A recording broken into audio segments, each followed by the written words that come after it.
పేరు అనురాధ. ఓకే. ఈ మూవీలో మీ క్యారెక్టర్ ఏంటి? చిన్నప్పుడు హీరోకి మదర్ క్యారెక్టర్. ఓకే. ఈ మూవీ ఎలా ఉండబోతుంది అంటే ట్రైలర్ చూసాం. అంటే అందులో కొన్ని ఒక అసభ్యకరంగా లాంగ్వేజ్ అయితే యూజ్ చేశారు. అంటే దీన్ని మనం మంచిగా తీసుకోవాలా, తప్పుగా తీసుకోవాలా, లేదంటే మనం ఫ్యామిలీతో కలిసి చూడగలిగే సినిమాయేనా ఏంటి? అబ్సల్యూట్లీ అండి. ఫ్యామిలీతో అంటే ఇది బూతులు అవి అంటే ఇప్పుడు సమాజానికి కొంచెం కొత్తగా చెప్తేనే అర్థమవుతుంది.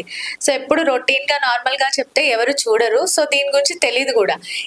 సో అది ఆ లాజిక్ తీసుకొని ఈ టైప్‌లో చెప్తే గనక ఇంకా వాళ్ళు ఎక్కువ చూస్తారు, బాగా అర్థం చేసుకుంటారు. ఇప్పుడున్న రోజుల్లో ట్రెండ్ అయిపోయింది. మామూలుగా చెప్తే ఎవరు వినట్లేదు. సో ఆ వేలో వెళ్తేనే కరెక్ట్ అని చెప్పేసి అంటే అన్ని మూవీ అంతా అలా లేదు. ఎక్కడో కొన్ని ప్లేసెస్‌లో మాత్రమే ఉంది. అంటే ఇప్పుడు సాలే అని పెట్టారు కదా టైటిల్. అంటే సాలే అంటే మనం ఇప్పుడు ఎవరైనా మనల్ని అంటే మనం ఎవరినైనా తిడతాం. అదే టైటిల్ తీసుకొచ్చి పెట్టారు. ఈ విధంగా టైటిల్ పెడితే మూవీ చూస్తారంటారా? మేబీ పబ్లిక్ లోకి వెళ్తదంటారా? 100% వెళ్తది. ఎన్నెన్నో నేమ్స్ పెట్టుకుంటున్నారు. సాలే అని పెట్టడంలో తప్పేముంది. సో ఇది కూడా ఒక ఏమంటారు ఫేమ్ అవుతుంది. ప్రతిదీ మనం డైలీ యూజ్ చేసే వర్డ్స్ లోనే ఇది ఒక కామన్ వర్డ్. సో ఇది కూడా కంపల్సరీ ఫేమస్ అవుతుంది. అంటే దీన్ని ఫ్యామిలీతో కలిసి చూడొచ్చు అని అంటారా మీరు?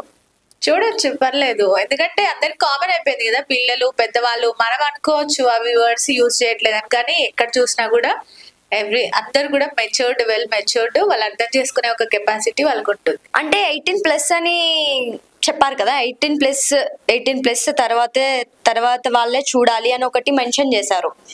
దానికోసం నేను అంటున్నా, అంటే ఈ మూవీ బయటకి ఒకవేళ చిన్నపిల్లలు చూడొచ్చు, మనకన్నా ఏజ్ లో పెద్దవాళ్ళు చూడొచ్చు. అంటే వాళ్ళ పాయింట్ ఆఫ్ వ్యూలో వాళ్ళకి ఇది ఎలా కనెక్ట్ అవుతుంది?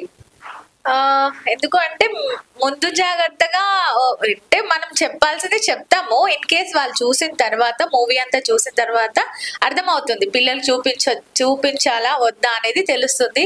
సో ట్రీజర్ చూసినంత మాత్రాన ఫుల్ మూవీ గురించి అయితే చెప్పలేం కాబట్టి ఫుల్ మూవీ చూస్తే అర్థమవుతుంది. అంటే ట్రైలర్ లోనే కొంచెం అంటే అంత అసభ్యకరమైన పదాలు ఉన్నాయి. అంటే మూవీ మొత్తం ఇలానే ఉంటుందా? అలా అయితే ఉండదండి. నాకున్న క్యారెక్టర్ మాత్రం అలా లేదు, ఎమోషనల్ గానే ఉంటుంది. మూవీ అంతా అలానే ఉంటదని మాత్రం నేను చెప్పట్లేదు. అక్కడక్కడ మాత్రమే యూస్ చేశారు. సో నేను కూడా దానికోసమే వెయిట్ చేస్తున్నాను. అంటే మాకు తెలిసి ఈ మూవీ 7 days లోనే కంప్లీట్ చేశారు అని తెలిసింది. నిజంగానే 7 days లో ఒక మూవీ తీయగలరా? 100% తీయగలరా అని క్వశ్చన్ చాలా మంది వేశారు. బట్ ఏంటంటే 2 days లో మాకు మా లొకాలిటీలోనే 7 days షూటింగ్ అయింది. అంటే మా హౌసెస్, మా ప్లేసెస్, మా సరౌండింగ్ ఏరియాస్ లోనే అయింది. ఈ 7 days లో మీరు ఎన్ని డేస్ షూట్ చేశారు ఈ మూవీకి? నేనైతే 2 days లో అయిపోయిందండి. నాది 2 days లో కంప్లీట్ అయిపోయింది.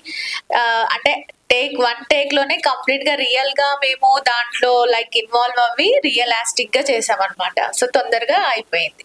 అంటే ఈ మూవీ మనం ఫ్యామిలీతో కలిసి చూడొచ్చు అని మీరు అంటారు? 100%. ఈ మూవీలో సింగిల్ వర్డ్ చెప్పమంటే మీరు మూవీ గురించి ఏం చెప్తారు? ఈ మూవీ అంటే సింగిల్ వర్డ్ లో చెప్పాలంటే ప్రతి ఒక్క ఆడపిల్ల ఉన్న ఫ్యామిలీ కంపల్సరీ చూడాల్సిన సినిమా అండి ఇది. ఎందుకంటే దాంట్లో డీటెయిల్ గా మీకు తెలుస్తుంది. ఫుల్ మూవీ చూస్తే గానీ మీకు అర్థం అవ్వదు అనమాట.